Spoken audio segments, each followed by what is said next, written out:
আজকাল অনেক মানুষ এমন পাওয়া যায় যারা আলিমের কথা মতো হয়তো নামাজটা পড়ে, আলিমের কথা মতো রোজাটা রাখে, আলিমের কথা মতো হজটা করে, আলিমের কথা মতো উযু করে, আলিমের কথা মতো কোরআন তেলাওয়াত করে, কিন্তু সংসারের কাজ নিজের ইচ্ছা মতোই করে। নামাজ রোজাটা আলিমদের কথা মতে করলেও সংসারের কাজটা নিজের ইচ্ছা মতোই করে। সংসারের কাজ নিজের ইচ্ছা মতে করতে গিয়ে আবার জাহান্নামের পথে রওনা হয়ে যায়। যেমন এক ব্যক্তি তার ছেলে বিয়া করে, 7 বছর হয়েছে বিয়া, আর একজনের মেয়ের সাথে তার ছেলের বিয়া। কাবিনও লেখায় 50 লক্ষ টাকা মোহর। একবার অতটি হাজার লাগাইছ দিবার, পরিশোধ করবা কেন? কয় দিবার লাগি না। 50 লাখ টাকা কাবিনও লেখাইছে দিবার লাগি না, মুখের লাগে লেখাইছ। কয় একটা ফ্যাশন, দিবার লাগি 50 লাখ টাকা লেখাইছে না বেটাগিরির লাগি? বেটাগিরির লাগি। এই ধরনের বেটাগিরি যারা করে, হাদিস শরীফে রাসূল করিম সাল্লাল্লাহু আলাইহি ওয়াসাল্লাম বলেন, যে ব্যক্তি এমন একটা মোহর সাব্যস্ত করে বিয়া করলো যেটা দেওয়ান লাগে, যে এটা জানেওই না, দিব দূরের কথা, দেওয়ান লাগে যে দিবার কোনো ইচ্ছাই নাই, এই ব্যক্তি জীবনে যতদিন তার বিবির সাথে মিলামেশা করবে এতটা জিনার গুনাহ তার আমল নামায় লেখা। আলিমের পরামর্শ মতো কাবিন লেখাইলে সারা জীবনের শত শত জিনার গুনাহ কামাই হইল না। তাহলে কি তা খালি নামাজ পড়তাম আলিমের কথা মতো, না ফুটবিয়াও করাইতাম আলিমের কথা মতো? হ্যাঁ, আলিমের কথা মতো নামাজ না পড়লে যেভাবে জাহান্নামে যেতে হবে, আলিমের কথা মতো সারা ছেলে বিয়া করাইলেও জাহান্নামে যেতে হবে। এই জন্য রাসূল বলেন, তুমি যদি আলিমও না হও, আলিমের ছাত্রও না হও, তাহলে আলিমের কথা মতো জীবন যাপন করো। এবার বলেন, আলিমের কথা মতো শুধু নামাজ রোজা না জীবনের সব কাজ? জীবনের সব কাজ। একদিকে মোহর লেখাইলো, কাবিনও দেয় না সারা জীবনে, এই আবার জাহান্নামের হতে রওনা হইল। অপরদিকে বউয়ের মোহরটা তো বাকি রেখে দিল, কোনোদিন পরিশোধ করবে না, কিন্তু জামাইয়ে বিয়ার আগদের আগে ওই মোটর সাইকেলটা আদায় করে নেয়। মোটর সাইকেল আগে পরিশোধ করলে পরে বিয়ার কাবিন লেখা হয়, দস্তখত আছে নি? এরকম এটা কিতাব লইছ তুমি, মোটর সাইকেলটা যে লইছ, যে বেটা তোমার শ্বশুর হইব, ওই বেটার কাছে মোটর সাইকেল উদ্ধার করছ, এটা তোমার পাওনা আছে? পাওনা আছে না চাইয়া লইছ? পাওনা না থাকলে চাইলে এইটারে হয় ভিক্ষা, পাওনা না থাকলে এরপরেও যদি চায় ভিক্ষা। বাজারও ফতের কিনারও বইয়া ফকিরে যে বাঙ্গা তালা বাটি লইয়া বইয়া ভিক্ষা করে, এর কোনো মান ইজ্জত যায় না। কিন্তু যে বেটায় ওর বাড়ির গিয়ে ভিক্ষা করে, এই অপমান্যার মান ইজ্জত রাখবো কাটায়? এ কই গিয়ে ভিক্ষা করছে? বলেন, শ্বশুর বাড়ির থেকে যৌতুক লইয়া যে বিয়া করছে, ভিক্ষা করতে বাজারও গেছে না ওর বাড়ির গেছে? আরে বেহায়া, আর বেহায়া, তোর মতো বেলাদার দুনিয়াতেছে নি, তুই বাজারও গিয়ে ভিক্ষা করতে লাগে, ওর বাড়ির বিয়া করলে কোন লাগে? ওর বাড়ির ভিক্ষা করলে কোন লাগে? আসেনি আপনারা সমাজ ওর বাড়ির ভিক্ষা করিয়া? হালাল না হারাম? ওই আবার কইলাম আলিমের কথা ছাড়া বিয়া কইরা জাহান্নামের পথে গেল। কথা বুঝছেন? দেখুন, কাবিন লেখাইবার সময় একবার আলিমের কথা ছাড়া কাবিন লেখাইয়া জাহান্নামের পথে গেল। শ্বশুর বাড়ির থেকে যৌতুক লইয়া আবার আলিমের কথা ছাড়া বিয়া করতে গিয়া আবার জাহান্নামের পথে গেল। এই কারণে মুসলমানের জীবনে এমন কোনো কাজ নাই যা মন গড়া মতে করলে জাহান্নাম থেকে বাঁচা যায়। মুসলমানের জীবনে যত কাজ আছে সকল কাজ আলিমদের কথা মতো করতে হবে। জাহান্নাম থেকে বাঁচার 2 নম্বর পথে আছে যারা আলিমও না, মাদ্রাসার ছাত্রও না, এরা কত নম্বর হতে আছে?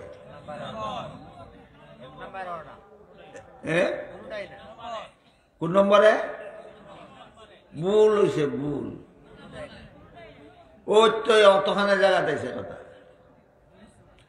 আলিমও না, মাদ্রাসার ছাত্রও না, এরা জাহান্নাম থেকে বাঁচার 1 নম্বর পথেও নাই, 2 নম্বর পথেও নাই।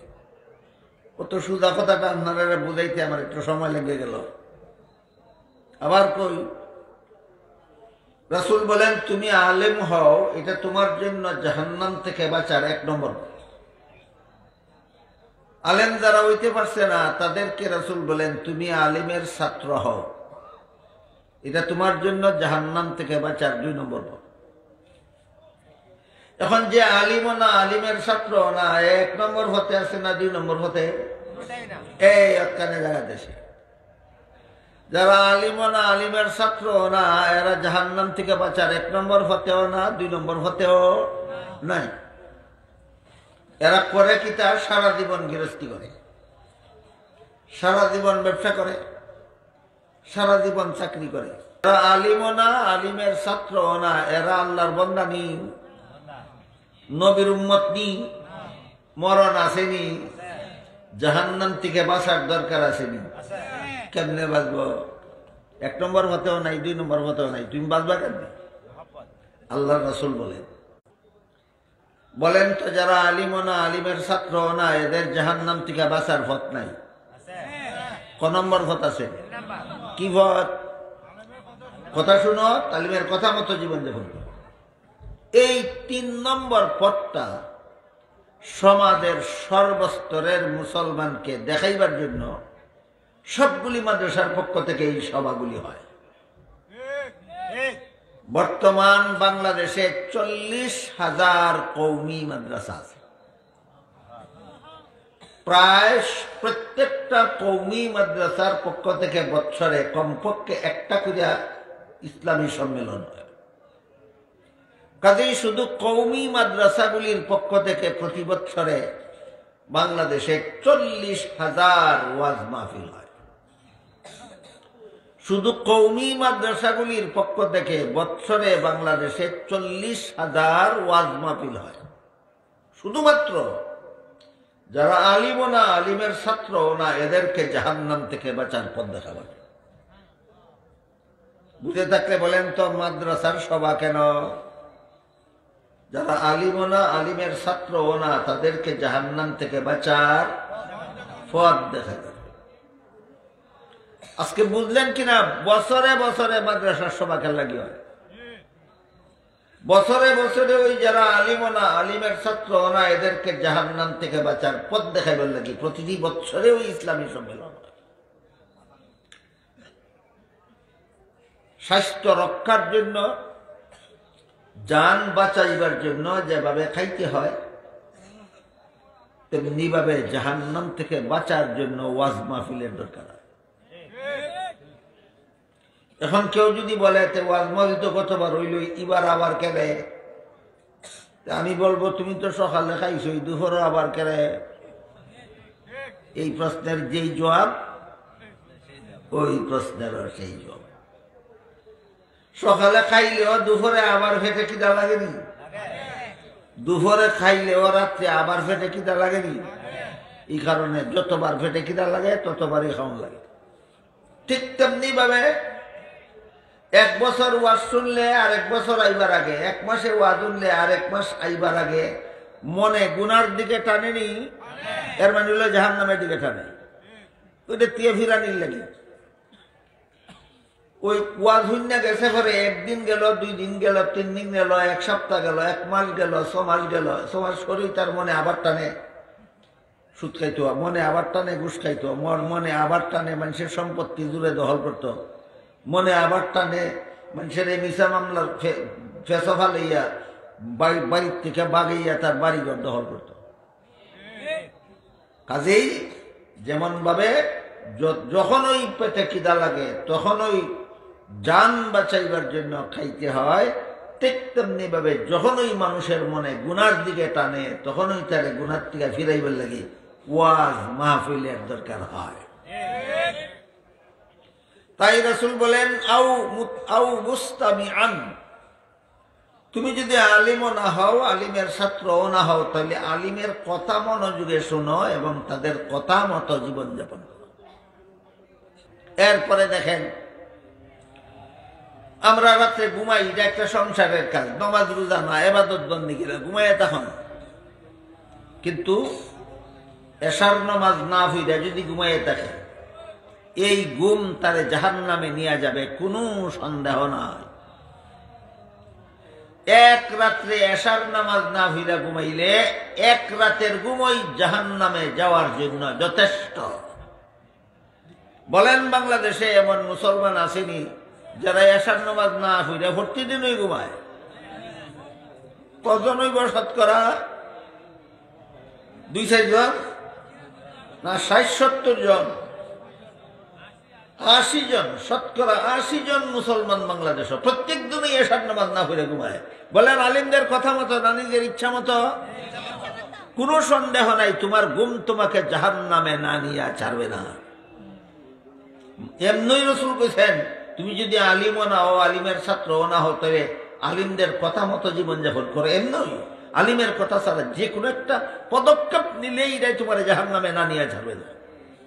বুঝে থাকতে বলেন, ছেলে বিয়া করাইব কার কথা মতো? মেয়ে বিয়া দিব কার কথা মতো? রাত্রে ঘুমাইব কার কথা মতো? আলেমদের কথা মতো। আলেমদের কথা মতো ঘুমাইলে কি উপকারটা হবে বলে শুনেন। হাদিস শরীফে রাসূল করিম সাল্লাল্লাহু আলাইহি ওয়াসাল্লাম বলেন, কেউ যদি এশার নামাজ জামাতের সাথে পড়ে ঘুমায়, অর্ধেক রাতের ঘুম তার ইবাদতে লেখা হয়ে যায়। আবার ঘুম থেকে জাগার পরে যদি ফজরের নামাজটাও জামাতের সাথে পড়ে, বাকি অর্ধেক রাতের ঘুম তার ইবাদতে লেখা হয়ে যায়। কাজী আল্লাহর রাসূল বলেন, যে ব্যক্তি এশার নামাজও জামাতে হইরে ঘুমাইল, ঘুম থেকে উঠে ফজরের নামাজটাও জামাতের সাথে পড়লো, এই লোকটা এশার থেকে ফজর পর্যন্ত সারা রাত যত ঘুম ঘুমাইল, সারা রাতের ঘুম তার ইবাদতে লেখা হয়ে গেল। তাহলে আলেমদের কথা ছাড়া মন গড়া মতে ঘুমাইলে এক রাতের ঘুম জাহান্নামে নিয়ে যায়, আলেমদের কথা মতো ঘুমাইলে সারা রাতের ঘুম ইবাদত হইয়া যায়। বুঝছেন নি? পরিষ্কার করিয়া বুঝে থাকে বলেন, আলিমের কথা ছাড়া মন গড়া মতো ঘুমাইলে এক রাতের ঘুমে কই লিয়া যায়? জাহান্নামে লিয়ে যায়। আর আলিমের কথা মতো ঘুমাইলে এক রাতে সারা রাতের ঘুম ইবাদত হইয়া যায়। আলিমের কথা মতো ঘুমাইলে সারা রাতের ঘুম কি হইয়া যায়? ইবাদত হইয়া যায়। এই জন্য রাসূল বলেন, আও মুস্তামিআন। সামনে রমজান মাস আইতেছে, নিজের আর ইচ্ছা মতোই রেখে লাই রোজাটা, কিচ্ছু কই নইলে হা নাইলে না, একটা করে না। কেন? নিজের ইচ্ছা মতো রোজা রাখবেন, এই রোজা আপনাকে জাহান্নাম থেকে বাঁচাইতে পারবে না। নিজের ইচ্ছা মতো রোজা রাখবেন, এই রোজা আপনাকে জাহান্নাম থেকে বাঁচাইতে পারবে না। যেই রোজায় জাহান্নাম থেকে বাঁচায়, এই রোজা আলিমের কথা মতো রাখতে হবে। আর আলিমে কি কথা বলবেন আপনারা মন গড়া মতো, না আল্লাহ এবং আল্লাহর রসুলের কথা মতো? যদি আলিম হক্কানি হয়, যদি আলিম হক্কানি হয়, হক্কানি মানে সঠিক পন্থী, আলিম যদি সঠিক পন্থী হয়, তাহলে কেমনে রোজা রাখবেন আপনি? এটা আল্লাহর কথা মতো আলিমরা বলে দিবে, নবীর কথা মতো আপনাকে বলে দিবে। আর আলিম যদি বাতিল পন্থী হয়, তো কইব নামাজ রোজা লাগে না, নবীর মোহব্বত থাকলে ব্যস্ত হইবে। নমাজ লাগে না, রোজা লাগে না, নবীর মোহব্বত থাকলে ব্যস্ত যাইব। নবীর মোহব্বত কোন জিনিসের নাম? হাদিস শরীফে আল্লাহ রাসূল বলেন, মান আহাব্বা সুন্নতি ফাকাদ আহাব্বানি ওয়া মান আহাব্বানি কানা মাই ফিল জান্নাহ। আমার সুন্নত তরিকা মতো যারা জীবন যাপন করে, এরা আমারে মোহব্বত করে, এরা আমার সাথে ব্যস্ত থাকে। মন গড়া মতে যারা জীবন যাপন করে, এরা আসলেই আমারে মোহব্বত করে না, এরা বেহেশতে যাবে না। এক হাদিসে রাসূল করিম সাল্লাল্লাহু আলাইহি ওয়াসাল্লাম বলেন, কুল্লু উম্মতি ইয়াদখুলুনাল জান্নাতা ইল্লা মান আবা। কিলা ওয়া মান আবা? ক্বালা মান আতাআনি দাখালাল জান্নাতা ওয়া মান আসানি ফাকাদ আবা, আও কামা ক্বালা আলাইহিস সালাতু ওয়াস সালাম। আল্লাহর রাসূল বলেন, আমার সমস্ত উম্মত জান্নাতে যাবে, কিন্তু যারা আমাকে মানে না তারা জান্নাতে যাবে না। সাথে সাথে সাহাবায়ে কেরাম জিজ্ঞাসা করলেন, আপনাকে মানে না কারা? রাসূল বলেন, আমার তরিকা মতো জীবন যাপন করে যারা, আমাকে মানে তারা, আমার সাথে জান্নাতে যাবে তারা। যারা মন গড়া মতে চলে, এরা আমারে মানে না, ব্যস্ত থাকবে না। বলেন, মন গড়া মতে চলার নাম নবীর মোহব্বত, না নবীর তরিকা মতো চলার নাম নবীর মোহব্বত? কাজেই নবীর তরিকা বাদ দিয়া মন গড়া মতো চলে আর কয় নবীরে মহব্বত করি, দুঃখাবাজ ছাড়া আর কিছু নয়।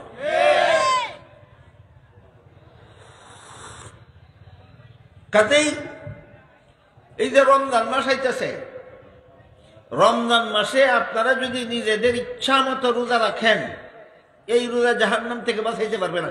কয়েকটা মিনিট ধৈর্য ধরে শুনেন, আমি বুঝাই দেব কিভাবে জাহান্নাম থেকে বাঁচাইতে পারবে না।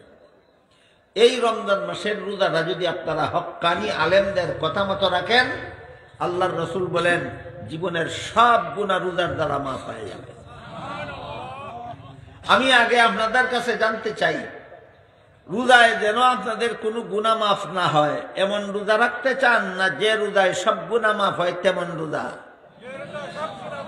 যে রোজায় সব গুনাহ মাফ হয় এই রোজা নিজেদের ইচ্ছা মতো রাখলে হবে, না আলেমদের কথা মতো রাখতে হবে? তাহলে আলেমদের কথা মতো কোন রোজাটা, যেই রোজায় জীবনের সব গুনাহ মাফ হয়? আল্লাহ পাক রব্বুল আলামিন পবিত্র কোরআনে বলেন, কুতিবা আলাইকুমুস সিয়ামু কামা কুতিবা আলাল্লাযীনা মিন ক্বাবলিকুম লাআল্লাকুম তাত্তাকুন। হে মুমিন মুসলমানেরা, রমজান মাসে রোজা রাখা তোমাদের জন্য ফরজ করা হইল যেন তোমরা এই রোজার দ্বারা গুনাহ মুক্ত হইতে পারো। কি কইছেন আল্লাহ? যেন তোমরা রোজার দ্বারা গুনাহ মুক্ত হইতে পারো। রোজার দ্বারা গুনাহ মুক্ত হওয়ার ব্যবস্থাটা কি? ব্যবস্থাটা হইল, যেই ব্যক্তি সারা দিন আল্লাহর হুকুম পালনের জন্য, ঘরে হালাল খানা আছে কিন্তু আল্লাহর হুকুম পালনের জন্য সারাদিন খায় না, যার ঘরে হালাল বিবি আছে আল্লাহর হুকুম পালনের জন্য সারাদিন তার কাছে যায় না, তার জন্য সকল রকম হারাম কাজ ছাইরা দেওয়া সহজ হইয়া যায়। হালালটা যে ছাড়তে পারে হারামটা ছাড়া আরো সহজ। কাজেই রোজার দুইটা জিনিস, একটা হইল রোজার দেহ আর একটা হইল রোজার প্রাণ। রোজার দুইটা জিনিস আছে, একটা রোজার দেহ আর একটা রোজার প্রাণ। রোজার দেহ হইল সারাদিন না খাইয়া থাকা, সারাদিন স্বামী স্ত্রী একত্র না হইয়া থাকা, যে রোজার দেহ। রোজার প্রাণ হইল আমি যদি হালাল খানা না খাইয়া থাকতে পারলাম, আমি যদি হালাল বিবির কাছে না গিয়া থাকতে পারলাম, তাহলে বাকি সারা বছর হারাম কাজ না করিয়া থাকতে পারবো না কেন? এই শিক্ষাটা গ্রহণ করা, এটা রোজার প্রাণ। এই শিক্ষা গ্রহণ করাটা রোজার প্রাণ। রোজার দেহের দ্বারা কি হয় আর রোজার প্রাণের দ্বারা কি হয়? সারাদিন না খাইয়া থাকার নাম হইল রোজার দেহ, রোজার শরীর। এটার দ্বারা কি হয়? শুধু রোজা না রাখার গুনাহ থেকে বাঁচা যায়, কিন্তু এই রোজায় আর কোনো গুনাহ মাফ করাইতে পারে না। ভালো করে বুঝেন, সারাদিন না খাইয়া যে রোজা রাখলাম, এটা হইল রোজার দেহ, রোজার শরীর। এই রোজায় কি হয়? শুধু রোজা না রাখার গুনাহ থেকে বাঁচা যায়, কিন্তু এই রোজায় অন্য গুনাহ মাফ করাইতে পারে না। আর একটা হইল রোজার প্রাণ। রোজার প্রাণ কি? আমি যদি হালাল খানা না খাইয়া থাকতে পারলাম, হারাম কাজ ছাড়িয়ে দিতে পারবো না কেন? এই শিক্ষা যারা রোজা রমজান মাসের ভিতরে গ্রহণ করে, এদের রোজায় তাদের সারা জীবনের সব গুনাহ মাফ করাইয়া দেয়। এই জন্য হাদিস শরীফে রাসূল করিম সাল্লাল্লাহু আলাইহি ওয়াসাল্লাম বলেন, ইন্নাল্লাহা ফারাদা সিয়ামা রমাদান আলাইকুম ওয়া সানানতু লাকুম কিয়ামাহু ফামান সামাহু ওয়া কামাহু ঈমানান ওয়া ইহতিসাবান খারাজা মিন যুনুবিহি কায়াউমিন ওয়ালাদাতু উম্মুহু আও কামা ক্বালা আলাইহিস সালাতু ওয়াস সালাম। রাসূল বলেন, রমজান মাসের দিনের বেলায় রোজা রাখা আল্লাহ তোমাদের জন্য ফরজ করেছেন, রাতের বেলার তারাবিহের নামাজ পড়া আমি রাসূল তোমাদের জন্য সুন্নত করেছি। কাজেই যেই ব্যক্তি রমজান মাসের দিনের বেলায় রোজাটা রাখবে, আল্লাহ যেভাবে বলছেন সেইভাবে। আল্লাহ কিভাবে বলছেন? লাআল্লাকুম তাত্তাকুন, রোজার দ্বারা যেন তোমরা গুনাহমুক্ত হতে পারো, রোজার দ্বারা যেন তোমরা জীবনের গুনাহ মাফ করাইতে পারো। এইভাবে যারা রোজা রাখবে, রাতের বেলায় তারাবিহের নামাজ পড়বে, আল্লাহ রাসূল বলেন এদের রোজা এবং তারাবির নামাজের দ্বারা আল্লাহ তাদের সারা জীবনের সমস্ত গুনাহ এমন ভাবে মাফ করে দেন, যেভাবে নতুন একটা সন্তান বেগুনাহ অবস্থায় জন্মগ্রহণ করে। এই কারণে হাদিস শরীফে উল্লেখ আছে, আল্লাহ রাসূল বলেন সারা বছর, সারাটা মাস, রমজান মাসের সারাটা মাসের রোজা ঠিক মতো রাখিয়া তারাবির নামাজটা ঠিক মতো পড়িয়া ঈদের দিন সকালে যারা ঈদের নামাজের জন্য ঈদগার মাঠে যায়, এদের ব্যাপারে আল্লাহ ফিরিস্তাদের জিজ্ঞাসা করেন, ও ফিরিস্তারা, এরা আজকে ঈদগার মাঠে আসলো কেন? আল্লাহর জানা নাই? জিজ্ঞাস করেন কেন? জানবার লাগে না। জিজ্ঞাস করেন, আল্লাহ বন্দাদের গুনাহ মাফের একটা ঘোষণা দিবেন ঈদগার মাঠ। এই কারণে ফিরিস্তারা জিজ্ঞাস করেন, ও ফিরিস্তারা, আমার বন্দারা আজকে ঈদগার মাঠে আসলো কেন? ফিরিস্তারা বলেন, আল্লাহ তুমি 1 মাসের একটা ডিউটি দিছিলা রমজান মাস, এরা ডিউটিটা পালন করে ঈদগার মাঠ বেতন নিতে হয়েছে। আল্লাহ ফিরিস্তারা জিজ্ঞাস করেন, তোমরা বলে তো এদেরকে কি বেতন দেওয়া যায়? ফিরিস্তারা বলে, আমরা তো মনে করি যারা ডিউটিটা ঠিক মতো পালন করিয়াছে, অর্থাৎ শুধু রোজার দেহ রক্ষা করিয়াছে প্রাণ বিসর্জন দিয়া, না দেহ মনে মিলাইয়া। রোজার দেহ হইল না খাইয়া থাকা, আর রোজার আত্মা হইল গুনাহ ছেড়ে দেওয়া। রোজার দেহ হইল সারাদিন না খাইয়া থাকা, আর রোজার আত্মা হইল সব গুনার বদভ্যাস ছেড়ে দেওয়া। এর থাকবো নি? বলেন, রোজার দেহ কোনটা? সারাদিন না খাইয়া থাকা। রোজার আত্মা কোনটা? সব রকমের গুনার অভ্যাস ছেড়ে দেওয়া। এর ঠিক মতো রোজা রাখছে। তাই ফিরিস্তারা বলেন, আল্লাহ আমরা তো মনে করি ঠিক মতো যারা ডিউটিটা পালন করিয়াছে এদের বেতনটাও পুরাপুরি দেওয়া দরকার। আল্লাহ তখন বলেন, ফিরিস্তারা তোমরা সাক্ষী দেখো, আমি আমার এই সমস্ত বান্দা যারা ঠিক মতো রোজার হুকুমটা পালন করিয়াছে এদের সারা জীবনের সমস্ত গুনাহ মাফ করে দিলাম। কথা বুঝে থাকলে বলেন, আমার ইচ্ছা মতো রোজা রাখলে এই জীবনের সব গুনাহ মাফ হয় না? দেহ প্রাণ সহ। রোজার দেহ হইল না খাইয়া থাকা, যে রোজার প্রাণ হইল সব গুনাহ তওবা করে ছেড়ে দেওয়া। আলেমদের পরামর্শ মতো রোজা রাখলে শুধু রোজার দেহ পাওয়া যাবে না, রোজার প্রাণও পাওয়া যাবে। তখন এই রোজার দ্বারাই হাদিস শরীফে আল্লাহ রসুল বলেন, আপনার সারা জীবনের সমস্ত গুনাহ আল্লাহ মাফ করে দিবেন। এই কারণেই আরেক হাদিসে আল্লাহ রসুল বলছেন, 3 দল মানুষের জন্য জিবরিল ফিরিস্তা বদদুয়া কইরা বলছেন, তুমি অপমানিত হও। কত দল মানুষের জন্য? 3 দল মানুষের জন্য জিবরিল ফিরিস্তা বদদুয়া করছেন, বলছেন তুমি অপদস্থ হও, তুমি বেইজ্জত হও। রসুল বলেন, আমি আমিন কইছি। জিবরিলে বদদুয়া করছেন, রসুলে আমিন কইছেন। 3 দলের এক দল হইল যারা নিজের মা বাবাকে দুনিয়ার জীবনে পাইয়াও মা বাবার মন খুশি করিয়া জান্নাতি হইতে পারল না, মা বাবার মন খুশি রাখতে পারল না, মা বাবার খেদমত করিয়া তার আর আত্মাটারে তুষ্ট করতে পারলো না। যার মা বাবা তার উপরে অসন্তুষ্ট, যার মা বাবা তার উপরে নারাজ, এ জান্নাতে যাবে না, জাহান্নামের শাস্তি ভোগ করতে হবে। কাজেই রাসূল বলেন, যেই ব্যক্তি মা বাবারে পাইয়াও তার মন খুশি করিয়া জান্নাত অর্জন করতে পারলো না, তার জন্য জিবরিল ফিরিস্তা বদদুয়া করছেন, আমি রসুল আমিন কইছি। আরেক দল হইল যারা আমার নাম শুনে দুরূদ শরীফ পড়ল না। নবীর নাম শোনা মাত্রই দুরূদ শরীফ পড়া ওয়াজিব। কাদের জন্য? যারা অবসর থাকে তাদের জন্য। আর যারা ওয়াজ শুনতে বসে, এরা বসার পর থেকে উঠার আগ পর্যন্ত একবার দুরূদ শরীফ পড়া ওয়াজিব। বুঝে থাকলে বলেন, ওয়াজ বইলে কতবার দুরূদ শরীফ পড়া ওয়াজিব? একবার। আর অবসর থাকলে যতবার নবীর নাম শুনবে ততবারই দুরূদ শরীফ পড়া ওয়াজিব। এই কথাটা যারা জানে না, এরা ওয়াজ বাদ দিয়া সারা রাত কাটায় এদের দুরূদ শরীফ পড়িয়া, আর যারা ওয়াজ অন্য রাত কাটায় এরা রকম দুরূদ পড়ে না। এই তুই গুড়ার ডিম চিনে দুরূদ শরীফ কোন সময় ফরন আর কোন সময় ফরন নিষেধ। কথা বুঝছেন না বুঝছেন না? আপনারা যারা ওয়াজ শুনেন বারে বারে দুরূদ শরীফ পড়েন না, আপনারা দুরূদ শরীফ পড়েন না, না নবীর তরিকা মতো পড়েন? আচ্ছা, একবার যদি নামাজের নিয়ত করিয়া সুবহানাকা পড়ার আগে একবার দুরূদ শরীফ পড়ে, আলহামদু সূরা পড়ার আগে একবার দুরূদ শরীফ পড়ে, আলাম তারা সূরা পড়ার আগে একবার দুরূদ শরীফ পড়ে, রুকুত যাইবার আগে একবার দুরূদ শরীফ পড়ে, সিজদাত যাইবার আগে একবার দুরূদ শরীফ পড়ে, আর তাহিয়াত পড়ার পরে আরেকবার দুরূদ শরীফ পড়ে, তারপরে সালাম ফিরায়। আর যারা শুধু সকল শেষে একবার দুরূদ শরীফ পড়ে সালাম ফিরায়, হেরারে যদি এক হয়, এরা দুরূদ শরীফ পড়ে না। এটা কি থাকবে? এটা দ্বারা এরা দুরূদ শরীফ পড়ে না, না এরা নবীর তরিকা মতে পড়ে। আর তুই যে নামাজের ভিতরে অতবার দুরূদ শরীফ পড়ছস, সবগুলি দুরূদ তোর মন গড়া দুরূদ, একটাও নবীর তরিকার দুরূদ নয়। ঠিক তেমনি যেভাবে ওয়াজ মাহফিলে যারা একবার দুরূদ শরীফ পড়ে এরা নবীর তরিকা মতো দুরূদ শরীফ পড়ে, আর যারা ওয়াজ বাদ দিয়ে ফেলাইয়া সারা রাত খালি দুরূদ শরীফ পড়ে কাটায় এরা নবীর তরিকা মতো দুরূদ পড়ে না, মন গড়া মতো দুরূদ শরীফ পড়ে। কাজেই অবসর থাকা অবস্থায় যতবার নবীর নাম শুনবে ততবারই দুরূদ শরীফ পড়া ওয়াজিব। এদের ব্যাপারে রাসূল বলেন যারা অবসর আমার নাম শুনলে দুরূদ শরীফ পড়লো না এদের জন্য জিবরিল ফেরেশতা বদদুয়া করছেন তুমি বেইজ্জত। আর রাসূল বলেন আমি কইছি আমি আমিন কইছি। গেল দুই দল। আরেক দল হইল রমজান মাস পাইয়াও জীবনের গুনাহ মাফ করাইতে পারল না। রাসূল বলেন জিবরিল ফেরেশতা বদদুয়া করছেন তুমি অপদস্থ হও, আমি রাসূল আমিন কইছি। রমজান মাস পাইয়া জীবনের গুনাহ মাফ করানোর ব্যবস্থা হইল সারাদিন না খাইয়া থাকা। দেখি আপনারা এটা কত্তান বুঝাইতে পারলাম।